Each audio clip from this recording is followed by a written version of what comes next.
Hey guys, TR Willie here, and today I have my 5th installment of TR's Mod Shop collection.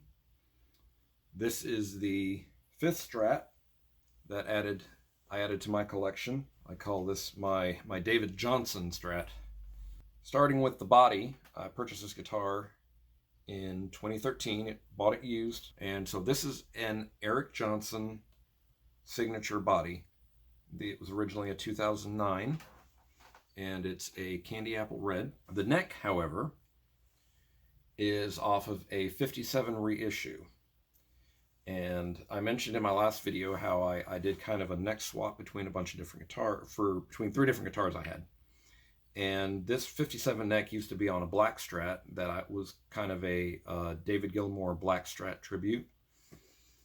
And I got to, when I did the neck switch, I ended up landing this guitar neck on this red, which I felt really captured the look of David Gilmour's red strat that he used in the 80s and 90s.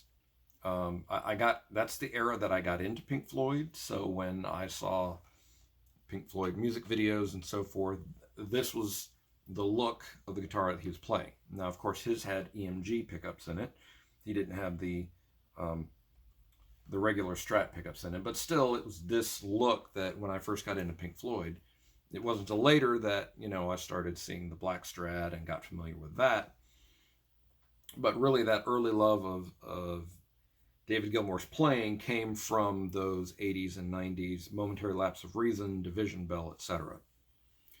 And kind of keeping with that David Gilmour kind of vibe, I ended up going with the short version of the tremolo bar that he uses on his guitars recently, and it sits more right with your hand, so you can actually keep picking and hold it in your hand. It also gives it kind of a stiffer feel because it's not as long of a bar. Keeps things a little more stable. Does have the original Eric Johnson bridge, so there's no difference there. I've got 3 springs on this one. And I've got the original bridge saddles. This is one strat that I do not have Callahan on. I still have the original Fender saddles on this one. But it does have the 1/8 of an inch float. But again, it feels stiffer because, again, with a shorter bar, even though there's actually fewer springs, it feels like my 4-spring guitars. Also, the pickups. The pickups are not the originals. It came with the originals, and I have the originals in a different guitar. Again, this is why I call this series my mod shop, because I'm constantly modding and swapping parts. Keeping with the Pink Floyd kind of vibe, these have the DAllen Echoes pickups, which are based off of the Pink Floyd sound. And basically what you have is a early 70s middle and neck. So it kind of captures that Hendrix, but that's also what David Gilmour has in his black strat, are early 70s pickups in these positions. And then in the bridge, and I've covered this in some other videos, you have 2 options. And David Allen and I worked on this idea, and we thought it would be neat to have a guitar where you could cover the entire catalog of Pink Floyd, both their early albums where David was using pure vintage bridge tone strat, or the later era where he was using the higher power Seymour Duncan bridge. So this guitar actually has a push-push switch that allows you to select between a vintage output and a higher powered, similar to his Seymour Duncan pickup that he uses now in the black strat. So when I demo it, I'll demo the 2 versions. I've done several videos with the David Allen pickups, so you can also look at those as terms of what that sounds like. But again, it's almost like having a little bit of a boost built into the guitar, where you can go from like just a classic strat around 7K to about 12.5K just hitting that switch. It almost borders on like a P90. The neck, as I mentioned, is off of a 57 reissue made in Japan, and it's got vintage frets on it, so they're a little harder to play. but again, it kind of goes with the David Gilmour look and feel. And it's got just standard vintage style tuners. One thing that I mentioned in my last video is my string gauges are kind of unique in the last year or so. I tried the D'Addario balance tension, and I was really intrigued by them in terms of every string has the same amount of tension and pull, the same amount of pounds of pull. So they've kind of went through, and it's kind of a custom set, and I liked it in some respects, but in other respects, I felt like the lower strings were too loose compared to the higher strings. But when I went back to standard sets, I could really feel the difference in most standard guitar string sets. The tension is kind of all over the place. Going from string to string, you'll have one string that's this many pounds of pressure, and then like on a 9 set, you go from the high E to the B, and it's a dramatic drop in the tension. So what happens is you have this tightness on the E, and then you have a looser B string, and then a much tighter G string. It just really feels really awkward. And if you actually look at a tension chart that's made by a company like D'Addario JHS, they actually have tension charts, and you can look at the tension chart and you can just see it kind of bounces all over. A 10 through 46 is probably the closest you're going to get to a balanced set, but even there's some up and down. So what I ended up doing is I order my strings now in bulk, and I have a custom gauge set.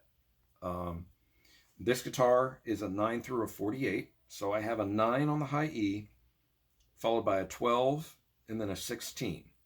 Now, a standard set of 9, you would go from a 9 to 11, so a much looser B string, to a 16. So going from that 9 to a 12, it definitely, it's more balanced, but it has what I call it a progressive tension.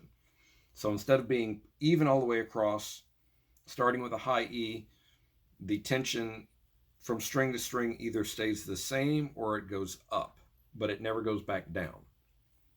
So again, I have a 9, 12, 16, followed by a 24, which that would be on like a standard set, a 34, and then a 48.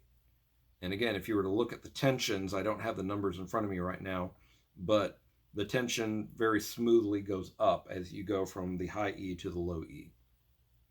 And I just find it feels better to me. It sounds good. On my other guitars, I have 8 through 46. I have an 8, 11, 14, 22, 32, 46. And that's actually almost exactly what Yngwie Malmsteen uses. And again, part of it was feeling the balanced tension, but also when I got to play Yngwie strats, and I felt that specific set and the way he had those guitars set up, it was kind of both of those things influenced my choice of string gauges. That's pretty much all about this guitar. A lot of the stuff on this guitar is stock. It's got the original Eric Johnson neck plate. As I mentioned, the original tremolo and hardware. So other than the pickups and the neck swap, those are the main differences on this guitar. So try it out now and let's hear what it sounds like. Thanks for watching.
Thank